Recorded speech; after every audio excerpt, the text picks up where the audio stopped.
I'm not her, Jay. I never was. But I loved you just the same. Those words, shaky, whispered through tears, were the ones that shattered every carefully built lie I had wrapped myself in.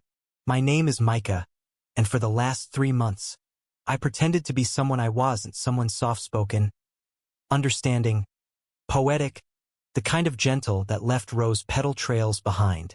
All because Jay, the golden boy of our liberal arts college, kept telling the world that's what he wanted. He didn't know it was me. Not really. Not when I left those handwritten notes outside his dorm. Not when I curated those anonymous Spotify playlists labeled, "For Your Quiet Mornings." Not even when he replied on that app, gushing about how refreshing it was to meet someone who gets him. But I got him because I watched him. I listened when others didn't. I learned every sigh, every flicker in his eyes, and every word he wished someone would say. And now I stood across from him, my chest tightening like it was bound by wire, watching his face crumble as realization dawned. "You're Micah?" he asked, voice cracking. I nodded, and I meant every word I wrote. Jay was the kind of guy who lived in curated snapshots. Perfectly cuffed jeans, camera in hand, always laughing in golden hour light. Everyone adored him, but no one knew him, not really. They didn't see the way his smile dimmed in empty halls, or the panic behind his eyes when things got too quiet. I did. So I gave him what he craved: validation, beauty, attention, but not as myself.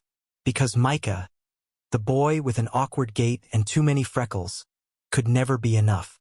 I had to become a version of someone I thought he'd want. And maybe that was the first lie I told myself. The second was thinking I could stop once he started falling. We met officially during group project hell in Psychology of Intimacy. He took the lead with that effortless confidence, and I mostly kept my head down, taking notes.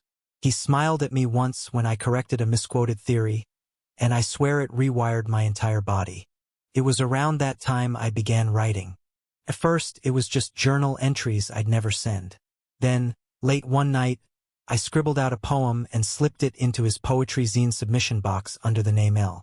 It was a nickname I'd seen him mention once, short for Eliora, the girl he thought had the most emotionally attuned soul he ever met. It spiraled.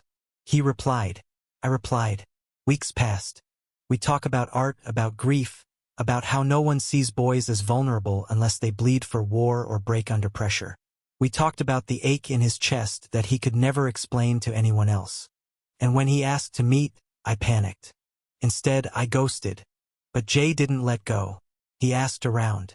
And somehow, that's how we ended up back in the project room, both of us staying late to finish up.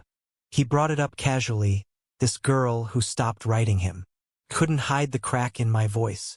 You ever meet someone who makes you want to be softer, just for them? He asked. I laughed too sharply. Maybe you should want to be softer for yourself. He blinked, surprised. That sounds like something Elle would say. And for a second, it felt like he saw me. Then came the unraveling. The night I told him, the night I couldn't keep lying. I expected anger, betrayal, maybe even disgust, but not silence. He just stood there, eyes wide, shaking his head slowly, like if he stopped moving, the world might collapse. Was it all fake? He whispered. No, it was the truest part of me, I said. I just didn't think I could ever be enough as me. Jay turned away then. I don't know how long he stood with his back to me, fists clenched. When he finally spoke, his voice was hollow. I don't know who I'm angrier at: me, for falling for a ghost, or you, for thinking you had to haunt me to be loved. Days passed. Weeks. We still saw each other in class. Still shared awkward silences during group study. But we didn't talk. Not really. Until the final day of the semester. Jay caught me outside the library. He looked tired. Not broken, just tired of pretending. You still write? He asked. I nodded, swallowing hard. Yeah. I read your last piece. The one in the zine. It was about me, wasn't it? It always was, I whispered. He stepped closer. Too close. Why didn't you trust me to love you? He asked. I choked out a laugh. Because no one ever did before. Jay reached out, gently brushing his thumb over my cheek. Then let me be the first. I froze. You're not the version I thought I wanted, he continued. But you're the one who made me feel real. I looked up at him, heart hammering. So what now? I asked. He smiled. Now you stop pretending, and I start learning who you really are. And for the first time, I didn't feel like a shadow behind a mask. I felt seen. Truly. Madly. Honestly. Thank you for listening. Don't forget to like and subscribe to stay updated with the latest videos.